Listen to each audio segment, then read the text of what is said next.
Welcome to Rome. And welcome to Punch Brook-Roeliff Jansen Characterization Community Presentation. This is a project we've been working on for about a year now.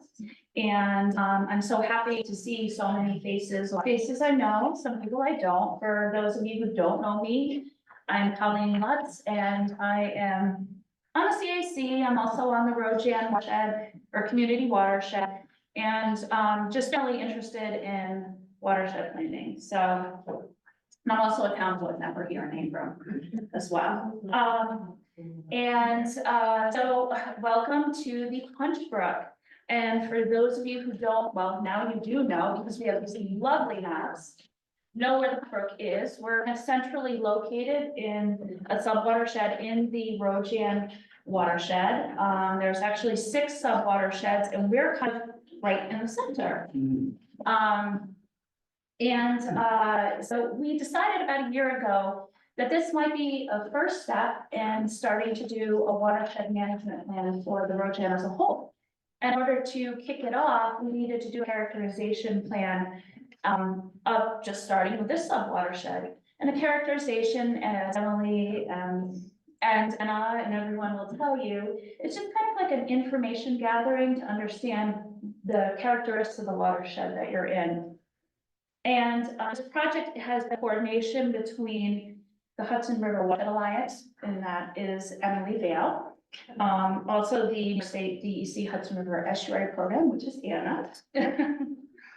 Also, we received funds from NUIPIC, which is the Northeastern, we'll just call it, it's a collaborative between the Northeastern states and New York State.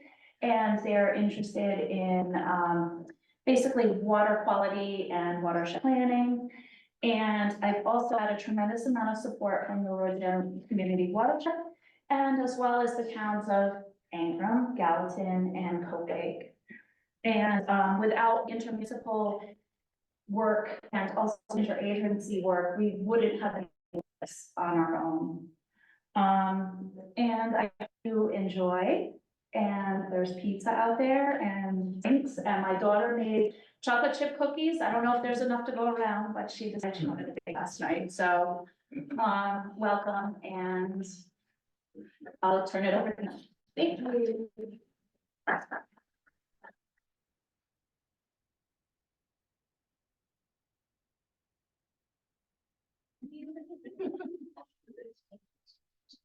Oh, great. Well, thank you, Colleen and Emily. I'm just going to talk for 5 minutes to give a really big 3,000-foot overview of the Hudson River Estuary Program and where characterization fits into it. So my name is Anna Palmer, and I am a soil watershed specialist with the Hudson River Estuary Program through a partnership with the New York State Department of Environmental Conservation, Hudson River Estuary Program. So Hudson River Estuary Program is a really special non-regulatory program of the New York State DEC, and we were established in 1987 through the Hudson River Estuary Management Act. And we do a lot of, we have a grant program, we have a lot of staff such as myself and Beth Ressler, who's in the back, who provide direct technical assistance to our partners. And as Colleen mentioned, partnerships are really key to making any proactive watershed protection work happen. And our goal is to help people conserve, restore, and enjoy the Hudson River. And we work in the tidal portion of the Hudson between New York City and the federal law dam at Troy. So in all of these bordering counties. And we do that through these key benefits, which are listed in our action agenda. But that's just a little bite-sized view of what our program does. And I have my contact information at the end of this presentation, so please feel free to reach out to me with any further questions about what we can offer your communities and what we're trying to accomplish. So next, please. As I mentioned, I'm part of the watershed team, and we really try to work as much as we can at a watershed scale. And Emily's going to go into the definition of a watershed, but it's the area of land that drains to a common outlet, and that can be done. Watershed planning and watershed work happens at these nested scales, so you can do it at a really large scale or within these like smaller subcatchment scales. And some examples of the work that our watershed team does. and there's different scales that we work at. We'll work within the estuary or within the physical stream or river by doing water quality monitoring. And there's a picture of our colleague, Tom Mikrovich, who's been doing some water quality monitoring in Ancram, and that with free technical assistance opportunity results that are going to be coming out really soon. We'll also, within the stream or river, we'll replace road stream crossings with barriers, and we do road stream management plan.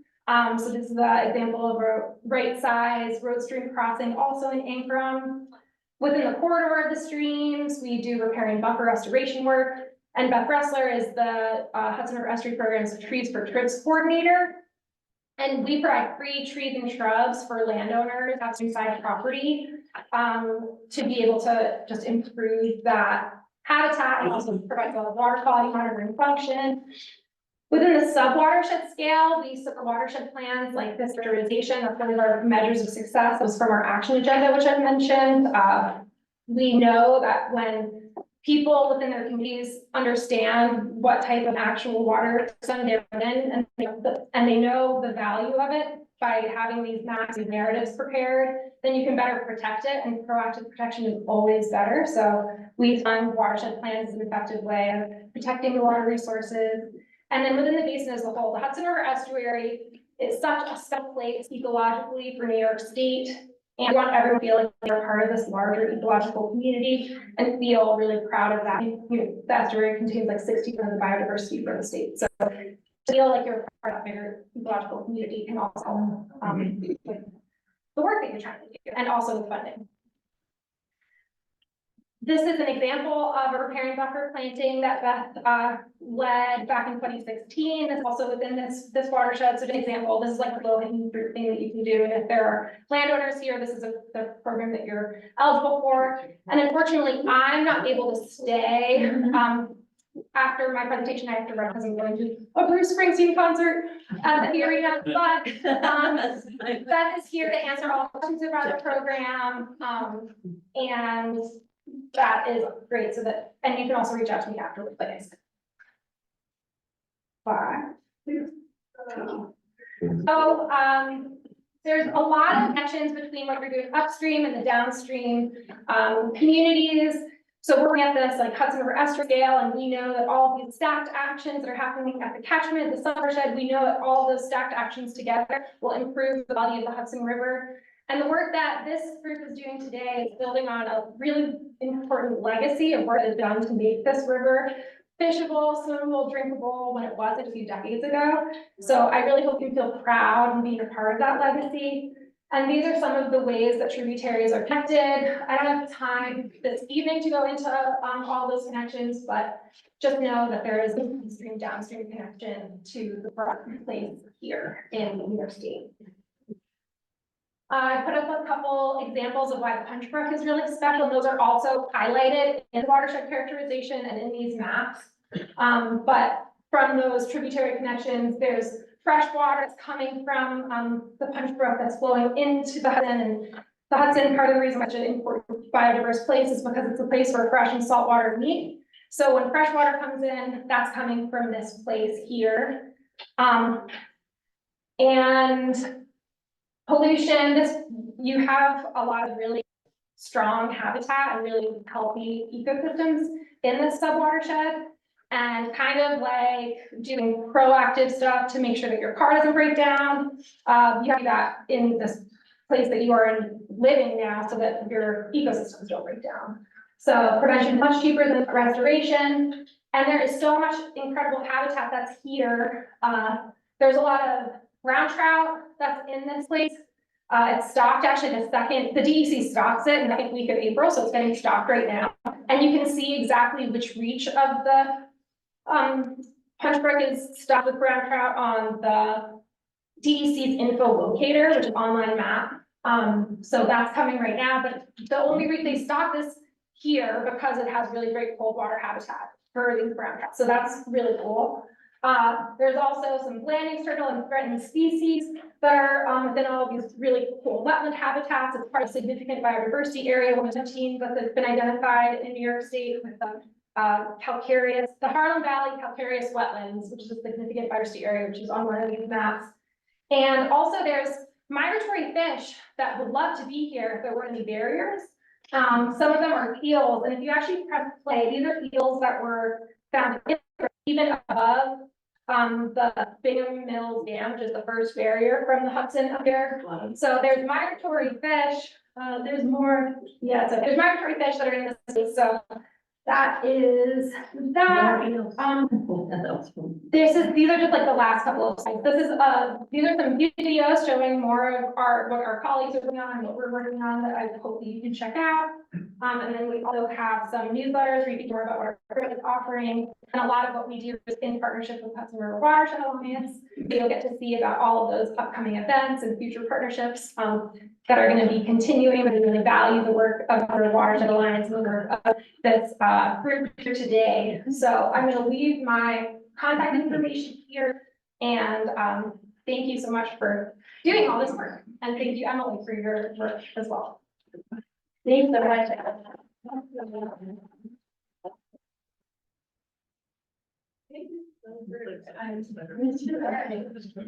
Now go cruise. Yeah, exactly. We're done with that. Now we're gonna switch over. Was that Just say goodbye. Oh, yeah, good, great. We're gonna have like a 1 moment tech interlude, so that was the other one. Like 3 steps too far from the terminology. Okay, great. Sounds like we have a ringer in the audience to cage the bell. So we're getting this set up. I just want to thank everyone so much for coming here tonight for the Punch Brook-Roeliff Jansen Kill presentation. Your mic, Phil. Get together. Okay, so if you haven't already signed in, we have our sign-in list on the table. Obviously, you've seen all the maps. I also just wanted to point out that we've got some sticky notes and Sharpies with some prompts on the wall. So we're hoping to present this project to you, but also while you're here, get feedback from you, especially what your questions and ideas might be, next step for this body of work and for the watershed itself. What is exciting about Punch Brook-Roeliff Jansen Watershed, what brought you here tonight, and then what are you concerned about in the watershed and what should be on our collective radar as we move forward. Okay, well, that's pretty good, right?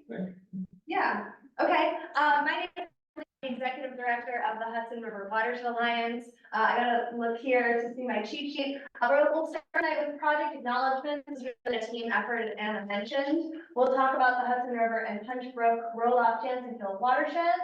I'll talk through the watershed planning process and where the watershed characterization fits in, and this process in particular. Highlights from the report, which is available, and I emailed that out to probably most of you, and you probably didn't get a chance to read it, but we'll talk about it. And the next steps are planned. So you can go to the next slide. Great. So this body of work is supported by funding from the Hudson River Estuary Program, New York Department of Environmental Conservation, with support from the Environmental Protection Fund in cooperation with NUIPIC. From our funders. Okay, I want to give a huge thank you to our project advisory committee. They're all listed here. Thank you, Eli, Heidi, Kara, Marianne, Carrie, Amy, Nancy, Jay, Colleen, Jamie, Carol, Anna, Beth, and Gwen, Sticks, and Megan, who are all on the advisory committee at the start of the project. This is really a true pilot project. We'll talk a little bit more about that. And we could not have done this without the amazing work of our project advisory committee. So thank you so much. If you're on the committee, you can just raise your hand and we'll just give an acknowledgement. Yeah.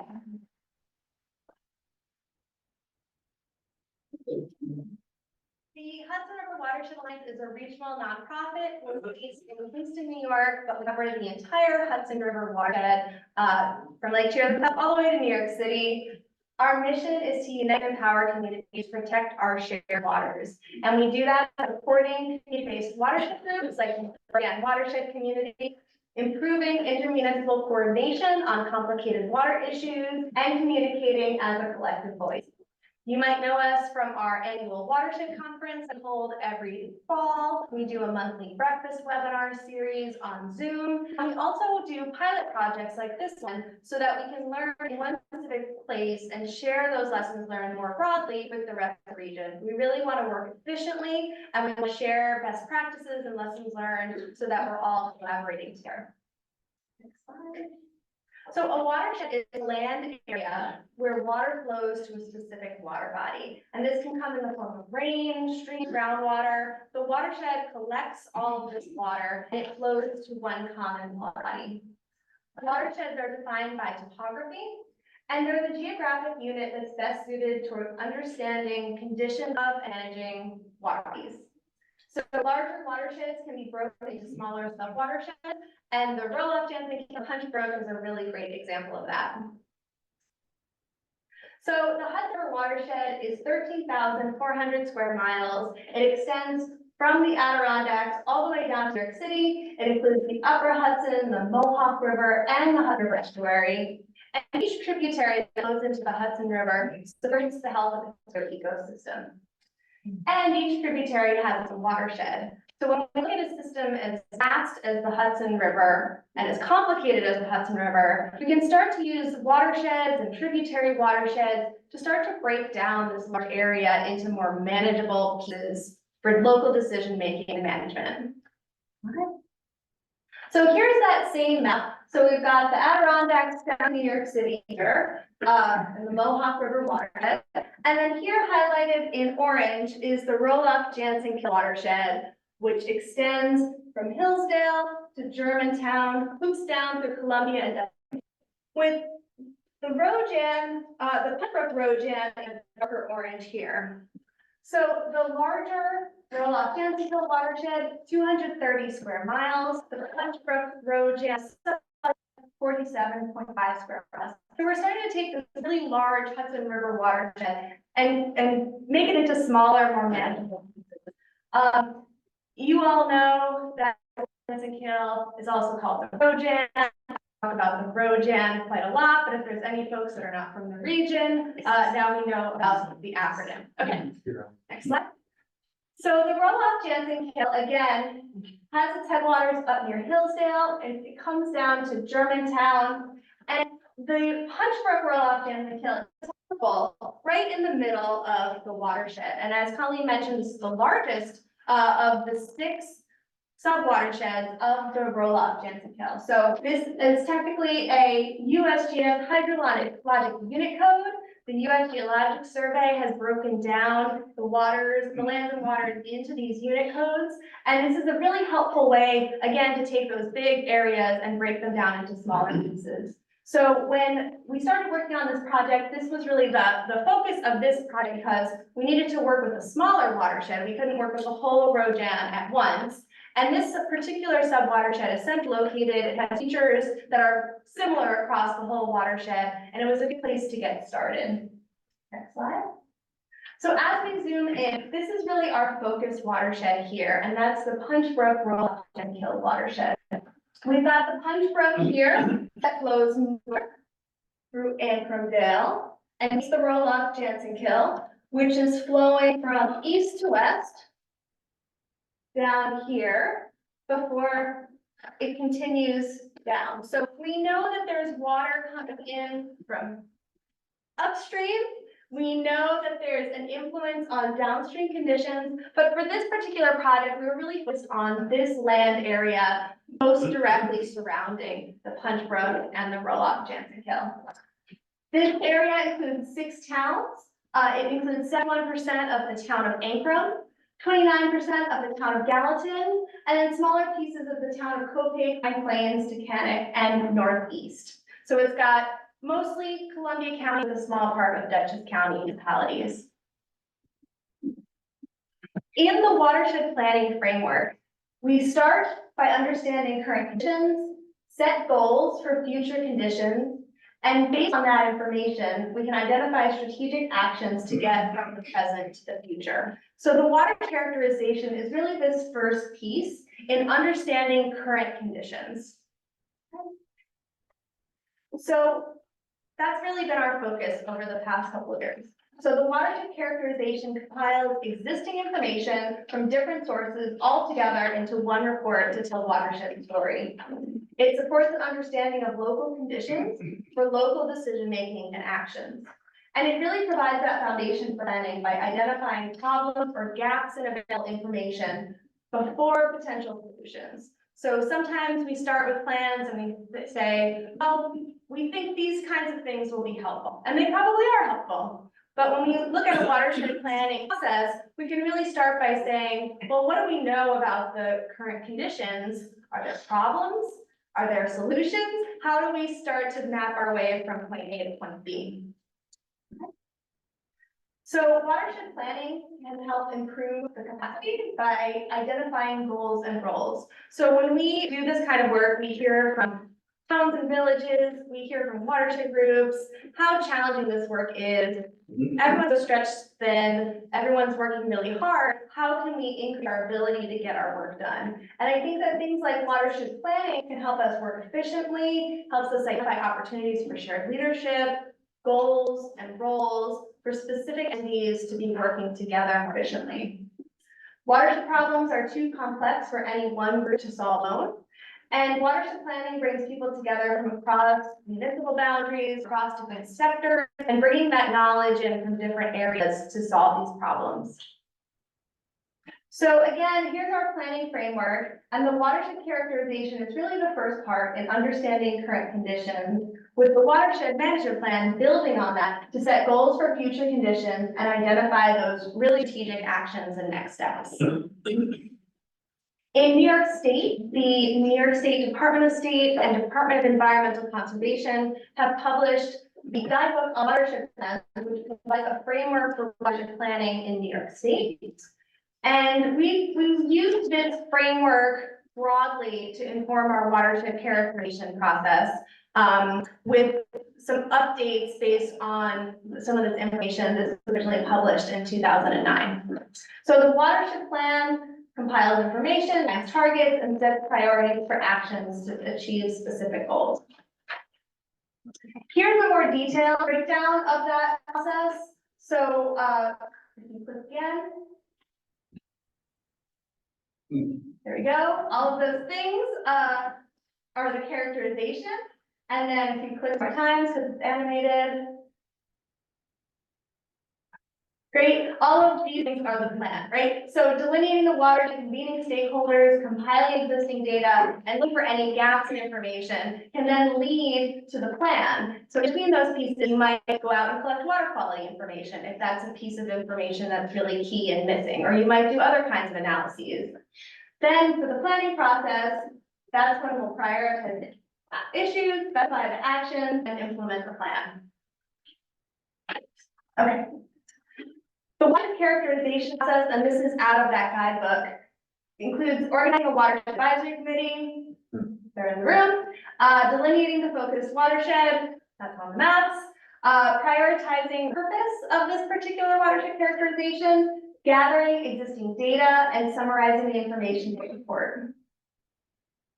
So in terms of our process for this piece in particular, so in June 2022, the Hudson River Watershed Alliance had an application process for technical assistance for a watershed characterization pilot project. We're looking for one watershed and one rural watershed to work through this process and see how this might work, particularly a small watershed. So Colleen from the town of Ancram and the Roe Jan Watershed Community applied. Thank you, Colleen. Yeah. Colleen, you're happy. Give it up. And Colleen has served as our local point of contact for this process. So thank you again for setting up and making sure the pizza was ordered and keeping us on track of the watershed characterization process. And then we also had additional members of our advisory committee, and they had an important role in advising on the process, gathering information, and supporting community engagement. So the Hudson River Watershed Alliance did overall project management for this. We facilitated the meetings, we wrote the report, and providing a final presentation to the community. That's what we're doing today. And this work, so I guess I've been using the royal we, but that was me. I did that. And with a lot of support, and this is where the royalty comes in. So lots of support from Karen Strong, from Strong Outcomes, Adirondack Research, and Maps created these beautiful maps. And we also had support from Dr. Keith Meyerderks at Siena College on watershed characterization. We actually started this project in September of 2022. So almost a year and a half. Yeah. We kicked off the project back in September 2022. We had a report outline and first draft of the report in January 2023. We worked on compiling information, we worked with the advisory committee to track down local reports.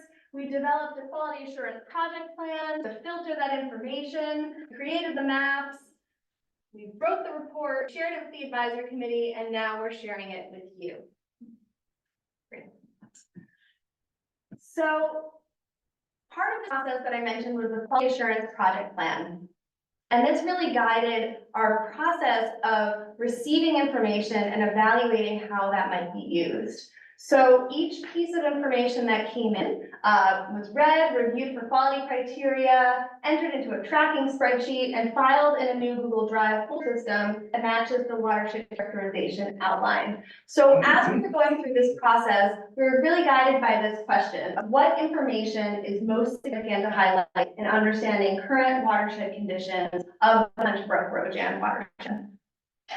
So this is what this looks like. So for all of the information used in the maps, all of these GIS files, we have a spreadsheet that has each one of them listed, what the source of the data was, where you find this, so that if and when you want to do a whole Roe Jan watershed characterization, you can go right to this spreadsheet and download those data sets. There's state, there's local, there's federal, and put all of that together. So again, trying to streamline this process so it's really easy to replicate. Next slide. We have another spreadsheet for all of the data in the report, data information in the report. Over 60 reports, plans, data sets, and you can now see some of the value in organizing all of this information. There are only 6 towns in this watershed, and there were over 60 pieces of local information that we read and reviewed and incorporated into the report. So we also, in that spreadsheet, have links that then go to the Google Drive. This is just one example. This is our local land use folder, and then you can have easy access to all of the local planning documents all at once. Okay, great. So when we had our project kickoff meeting back in September of 2022, we asked the advisory committee about priorities for this project. And it seems pretty straightforward. You compile all the information, put it in a report, but there was actually a lot of decision making that had to happen along the way. So what was the right style going to be? How do we prioritize some of these maps? And so the advisory committee told us that the highest priority was to compile all available information into one place, but having really clear communication in the report. So communicating in a user-friendly way is also really important. The characterization provides an organized framework, links to more information and detail if needed. So part of the user-friendly approach was having just enough information for background, get up to speed on what that information is, but then there's links to read the specific report or find the specific data set if you want to take it to the next level. Oh, wait, go back. You don't have to, it's fine. So the other priority was watershed planning. Oh, thank you. And making sure this can educate partner communities. And so we're hoping that with a great turnout tonight, that you all find a use for it. We'd love to hear about how you like the report, and then share it with your neighbors and colleagues to make sure it's in the right hands. Okay, so the report is complete. We're so excited. This is really the first of this pilot project. The PDF is available on our website. I sent around the link to everyone who had registered. I'll be following up with it as well. And the goals of today's meeting are to share the project report and maps with you all. Get your feedback on priorities, questions and ideas, particularly on our sticky note, sticky sheet, and start discussing next steps.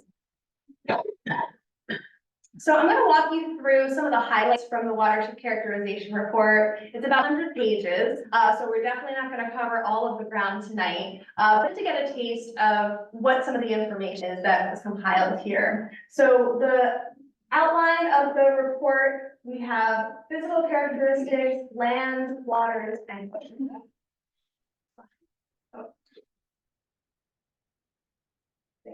Great, okay. So we know that the Punch Brook-Roeliff Jansen is a rural watershed. It's got low density development with higher density hamlets like Ancram. And it has a mix of land uses, including agriculture, residential, and industry. So you see the forested lands in this map as green, the agriculture as yellow and brown, and the development is a little bit lighter, but that's in shades of red. Next slide. Over 60% of the watershed is forested, covered by wetlands, and because of that, it has really diverse and unique habitats, this watershed. It has regionally significant wildlife and fish habitats, and it's home to several rare species. Those are mapped on the significant habitats map. There are large, high-quality forests in this watershed. There's a forest linkage zone in the northwest corner here in orange. That is a regionally significant wildlife corridor that connects the Taconic and the Hudson Highlands. So really large, high-quality forests here in this particular watershed. Wetlands cover between 9 and 13% of the watershed, depending on which data you use. And we wanted to highlight the Drowned Swamp Conservation Area along the Punch Brook. That's located right about here, as a particularly significant wetland complex in this watershed. So it provides habitat for significant natural communities and also some really important public recreational access as well. There isn't a lot of public access to the Punch Brook and the Roe Jan Watershed Kill watershed, but the Drowned Swamp is a really nice one.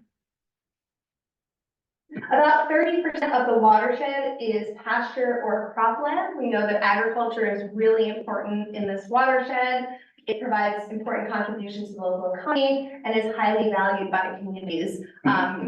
Being some of the local farmland protection plans that are out there, that was one of the statistics that jumped off the page, is just how important agriculture really is for these communities. There are also industrial land uses, notably a large mill on the Roe Jansen Kill in Ancram. This is actually the longest continually operated mill in New York State. Did you all know that? Yes. It's amazing. It's incredible. Okay. The watershed includes a transfer station, 3 inactive landfills, petroleum bulk storage facilities, 7 permitted and reclaimed mines. So for a rural watershed, there's still industry throughout the watershed, including industry that depends on natural resources like mining or hydropower, along with other types of industry like bulk storage. The watershed includes 4 wastewater treatment plants and 1 industrial stormwater permit at the A mill.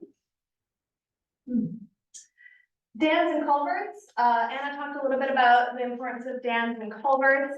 They can be barriers to fish and constrict flood flows. So it's helpful to look at places where there's dams or roads and streams intersect, to look at places that might be barriers for habitat or may be contributing to localized flooding. So this watershed has substantial cold water stream habitat. It supports American eel. And there are 8 mapped dams, 280 identified road stream crossings.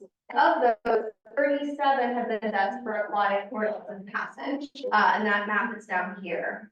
So I also wanted to highlight that the town of Ancram has replaced 2 high priority road stream crossings. So there's some restoration projects that are also in place here.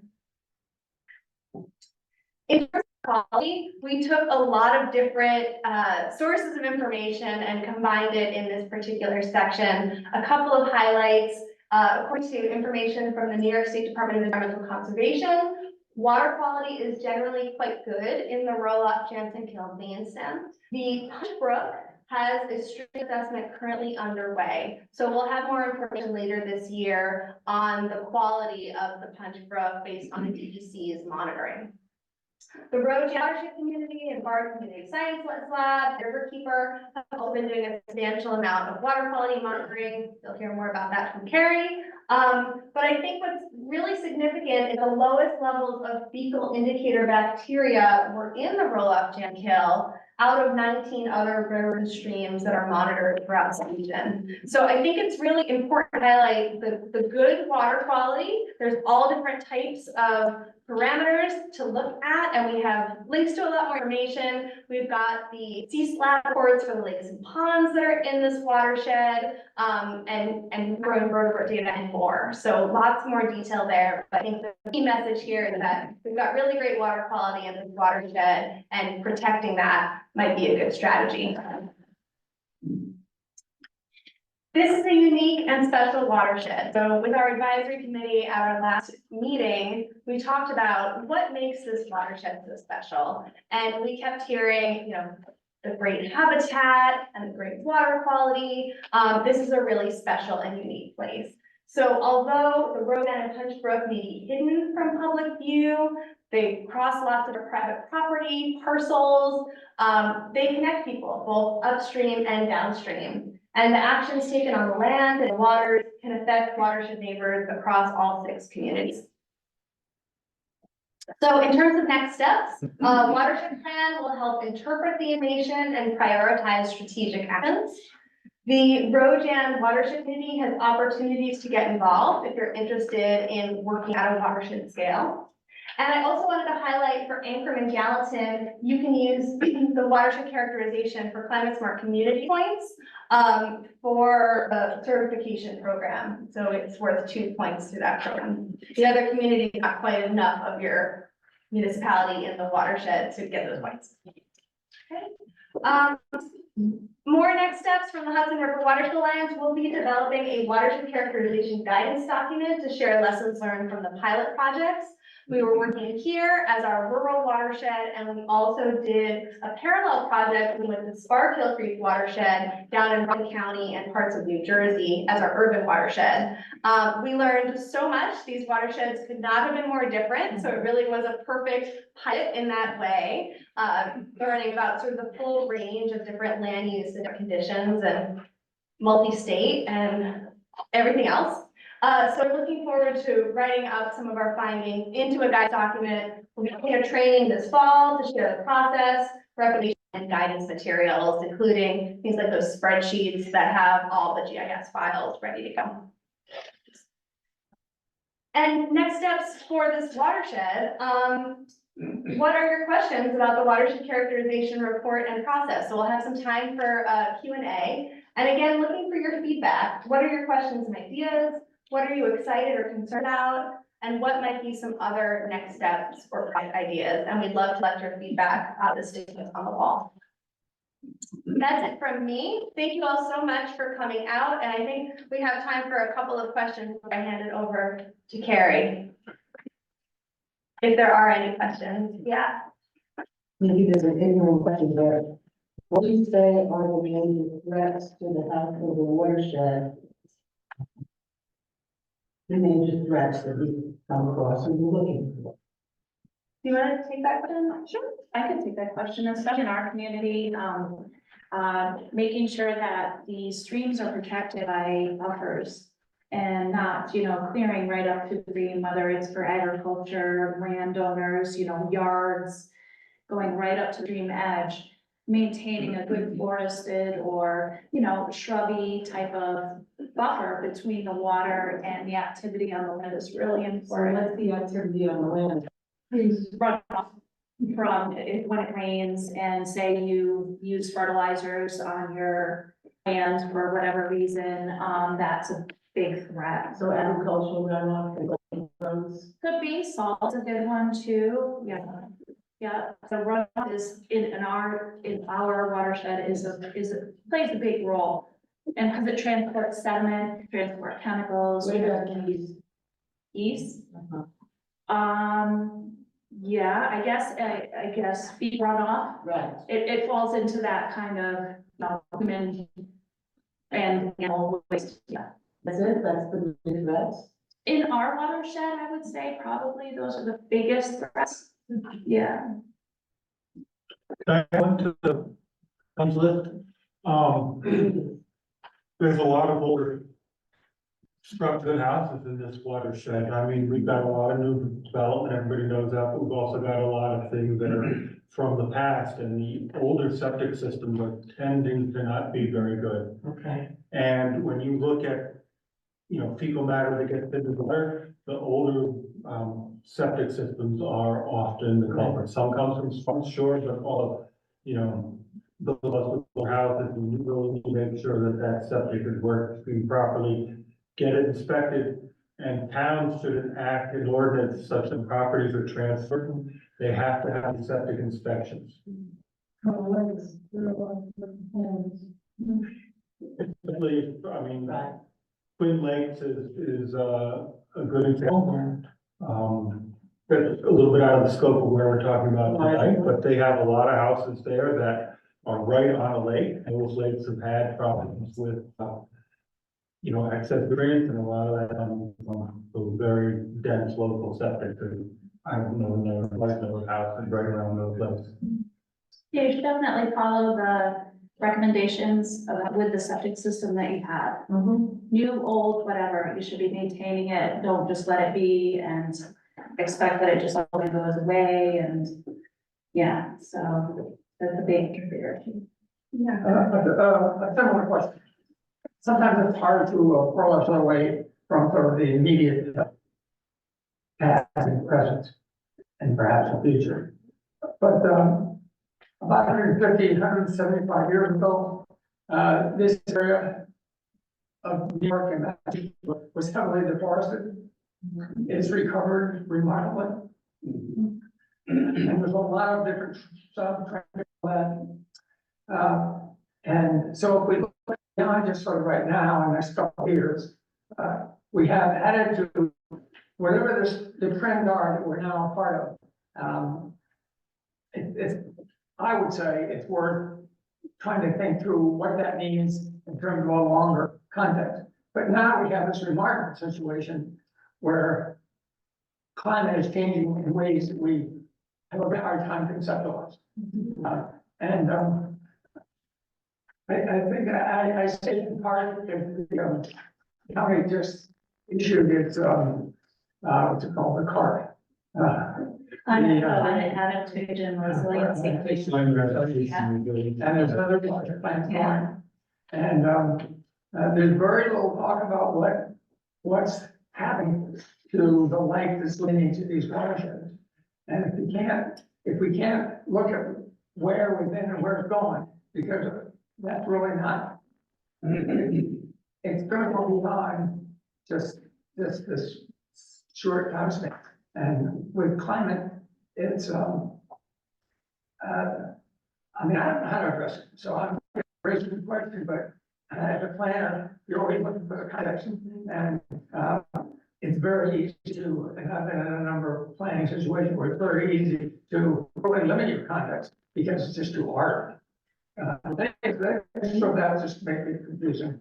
Yeah, I agree completely. Thank you for raising that. I think it's really important. And I would say that that's one of the gaps. Next steps and thinking about gaps is how do we incorporate climate change into understanding these changing conditions? How do we understand trends? How do we understand that so that we can be strategic, short and long time frames? This is the second time in the past week this has come up about how do we incorporate climate change into watershed planning. And so this is something that we're going to be taking a closer look at and see, what we can come up with. It is very challenging. And I think sometimes, in this case, we chose a very small land area to focus on as one, with a lot of different parameters. Sometimes there might be fewer parameters, broader area, and we may, we'll see how we can start to unpack this challenge issue. Are there any other questions about the process of the water characterization? Great. Then I'll invite Kaare Christian from the Roe Jan Watershed Community to come up and speak. if you'd like. Yeah. Or if you don't, figure out there. Yeah, I'm trying to. Right if you're, yeah, there. Yeah, thank you, Emily. Good.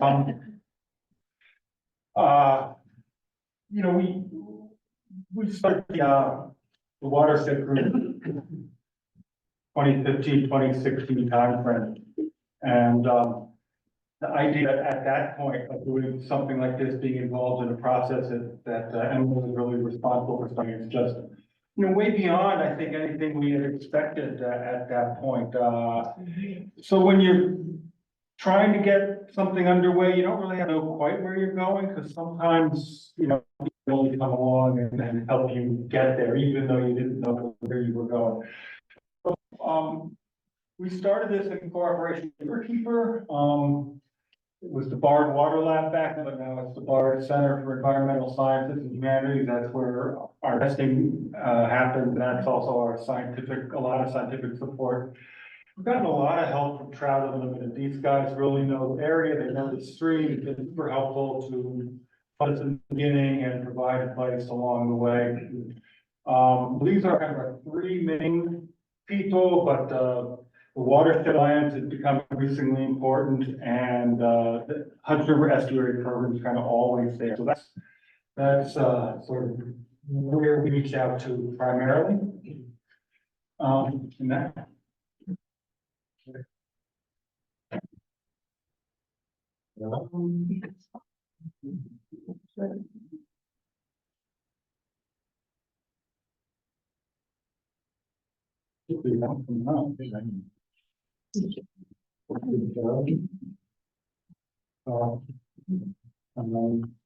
Yeah, I did actually have one slide. This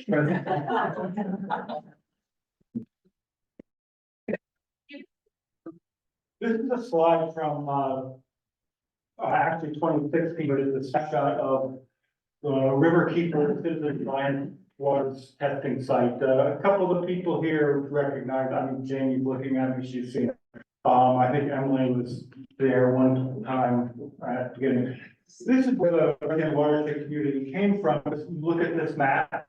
Here's the Roe Jan, and there's nothing going on there. So if you go to the next slide, this is where we are today. And this is what's going on with the Roe Jan. We have all these sites along the Roe Jan, and also the testing sites in the whole region have increased, but it's important to get one of the East of the Hudson site underway. The reason I picked this is a little bit cherry picked. I kind of found 1 month to get the look that I wanted, because I wanted to show you something that Emily has already said. Look at all this green up in the Roe Jan area. That's because the waters in the Roe Jan, when it hasn't had a bunch of heavy rain in the past few days, tend to be safe swimming according to the EPA criteria. They tend to be low in Terracus when you haven't had any recently. They tend to be better than other major tributaries. And so this is an illustration of this. As I say, it's a little bit cherry picked. You go back a month or forward a month, it's not quite as stark, but this is the kind of result that you can get on the Roe Jan. Next, please. And this is a map of Columbia County showing you where the Roe Jan exists. It's primarily in these communities, so it's a little bit bigger than Punch Brook, which is this kind of middle-ish segment of the Roe Jan. And so these are the main communities. So we're trying to do sampling and advocacy and so on. There's a lot of small towns that are involved in this. Next, please. Emily put a lot of facts about the There's a few things about the Roe Jan as a whole. It's about 55 miles and 230 square miles of watershed. Mostly forest, but a lot of open space also. We tend not to have the negative stuff that really negatively impacts watershed. We don't have a golf course. One paper, but I think it's fair to say we don't have major industry. We've got one illegal dump over in Copake. We've got a bunch of close transfer stations. A lot of the things that are problematic also really not impacted us. We've got agriculture that, at least as I look at it, seems to be trending toward organic. I mean, it's not all organic by any means here, but I think that is where things are going to go. It's, you know, not as heavy a burden as in some places. The Roe Jan itself is about 1.7% of the entire Hudson River watershed. So MLW maps of the whole Hudson watershed going all the way up into the Adirondacks and all the way west. About 1.7. And we've got fish stock in the Roe Jan. It's coming up in the next few weeks. So the DEC puts in brown trout, but we also have native species in some of the tributaries at sort of the extreme ends of the Roe Jan, the origins of the Roe Jan. So, and that's a little unusual. These species are not as common as we would like to be, but keeping the Roe Jan in shape for trout is one big goal of our organization. We sort of latched on to the river keeper approach to sampling. We sample for enterococcus, turbidity, temperature, and conductivity. We found 14 sites on the Roe Jan. We do this sampling, do it every month from May through October. And that kind of fit into the river keeper schedule. The reason to sample enterococcus has to do with it being a fecal indicator. So, you know, those bugs are coming from somewhere. Some from animals, some from septic leaking. Turbidity is how much, how unclear the water is. And trout like low turbidity so they can see their prey coming at them. Trout also like low temperatures, 50 and 60, so the Roe Jan is a cool stream and you're, you know, occasionally we're getting opportunities to do trees for trips to try to shade it a little bit more. Conductivity sometimes comes from road salt, it can come from other things also. Water turbid has that high conductivity. You want low conductivity. So these are the things we've kept track of for the past 6-7 years. We've created and we learned, which was not really before, we learned that the Roe Jan is one of the cleaner, you know, lower enterococcus streams, relatively good results of the. So, if you want to see the actual facts and look at the numbers, you can go to roejanwatershed.org and go to the links page, which has got a big button on the top of the homepage. You can get the data off of either of these sites. Bart keeps a copy of our data online, and River Keeper keeps a copy on there. So each kind of has things in different ways. I'm not sure which one you would prefer, but you can check them both out. We don't want to only sampling. I think that's not really enough for the. So we do some advocacy and support when people say, hey, this and that's going on, we'd like you to oppose it. Well, we don't want to say no to everything, but sometimes we're writing a letter, we do a lot of support letters when Emily needs something or Watershed, that program has a specific need for state funds or something. We do a lot of support letters and those are pretty important. We have done trees for trips, which was also mentioned already. I feel like I'm on repeat here. And we've done a few special projects. I mean, the river here is the Punch Brook, but we also allowed the DEC to do an assessment of the Punch Brook, which is a different type of thing that Emily mentioned. All of the major tributaries of Roe Jan have been assessed by the DEC, except for the Punch Brook. When we get the Punch Brook, I think that will be the sort of completion of the DEC, looking at all the different segments and the names of the Roe Jan. And we try to have some meetings and do some community efforts so that people are aware of us and learn a little bit more about the stream. And the final thing I'm going to talk about is a couple ways to volunteer. So you could write me, or you could talk to current volunteers. Who are current volunteers? No, you can raise your hand, there's a bunch of you here. Question, haven't you sampled?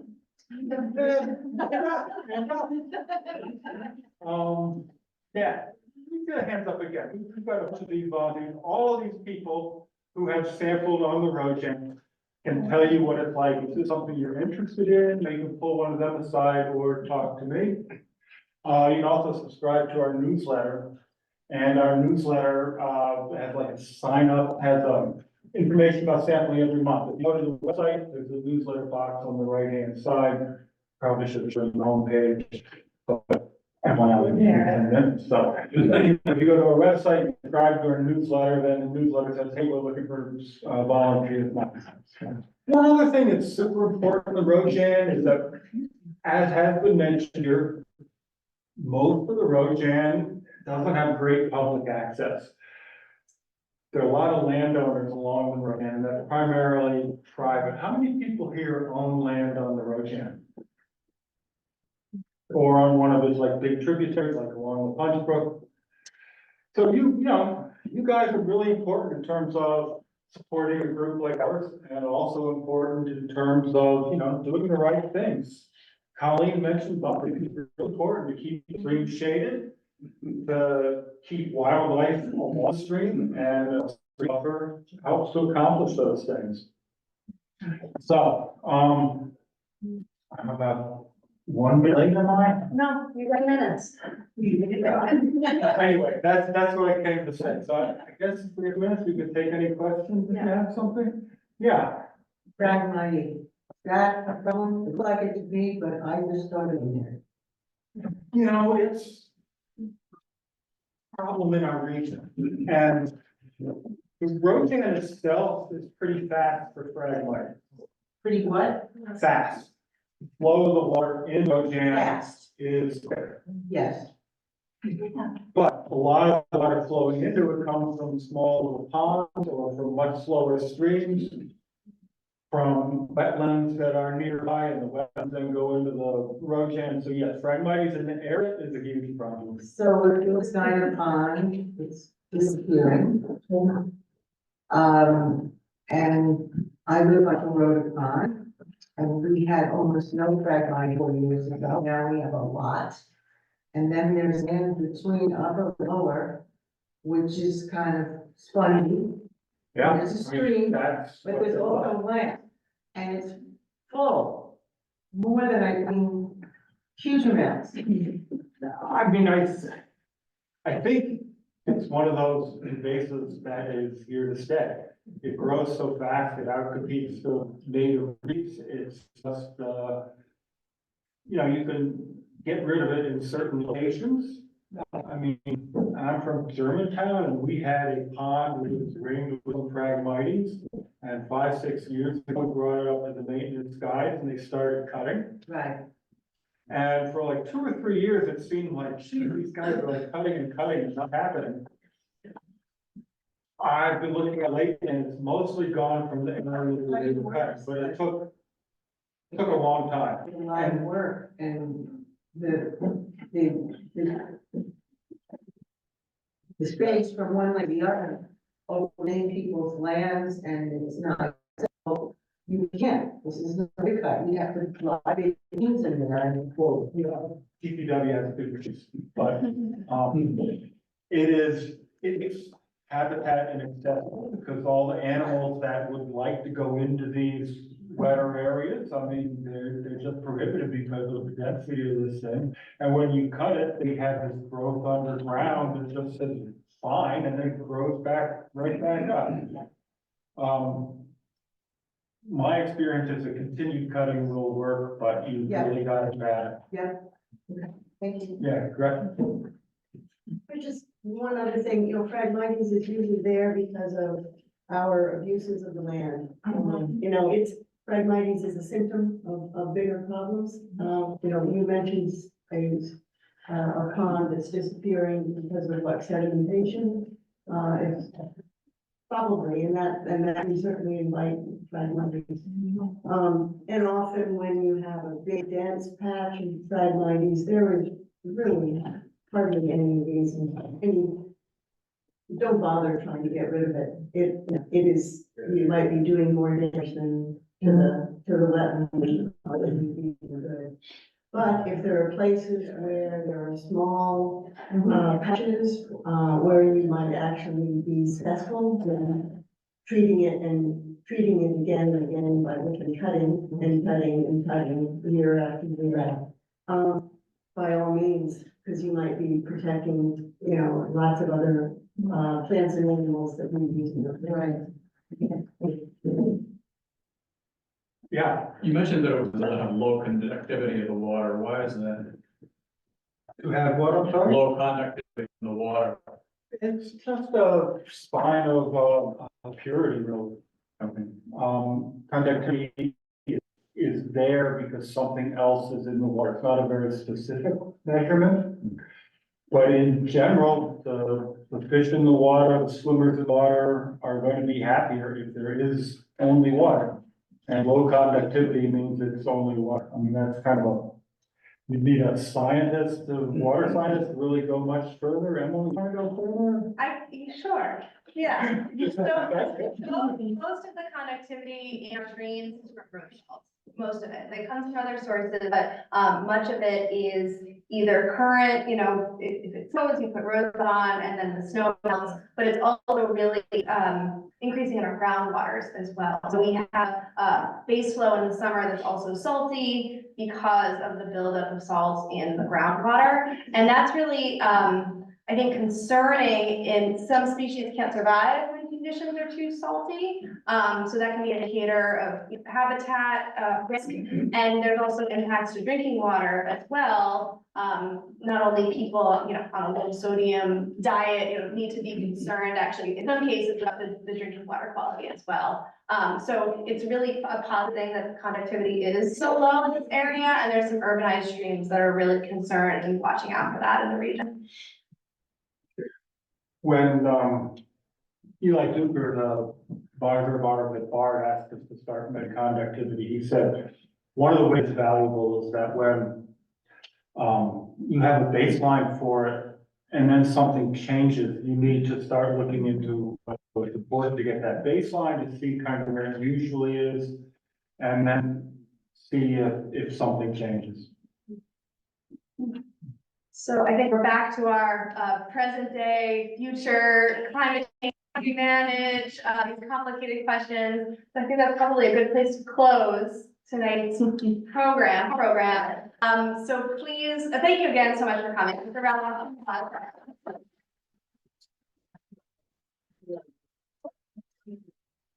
Amazing watershed. So please, if please sign in so we can send you some of the links that were shared. Take a look at the maps, and we would love to hear what you think. What some of the problems are, what the exciting aspects of this watershed are. So please feel free to use those sticky notes and get your feedback. And thanks all again for coming out. It's a beautiful spring.